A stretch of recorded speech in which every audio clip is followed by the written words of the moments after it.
Baiklah. Akhirnya kita telah pun sampai tapak telaga hiasan yang ke-12 di perkampungan Kavole. Alhamdulillah telah pun berjaya dibina dan kita ucapkan tahniah kepada penama-penama yang terpampang di sini. Mudah-mudahan apa yang diusahakan mendapat ganjaran pahala yang berkekalan. Ustazlah. Okey, saya baca nama dia.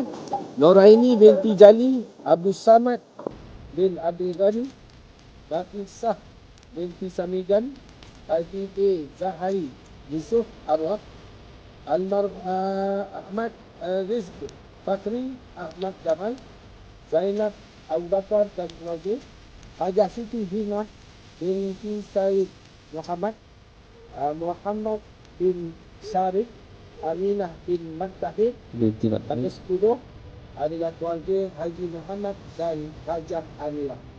Terus 10 ni semoga Allah Ta'ala sampaikan pahala ini hingga mana air ini mengalir, sampai bila air ini mengalir, insya-Allah.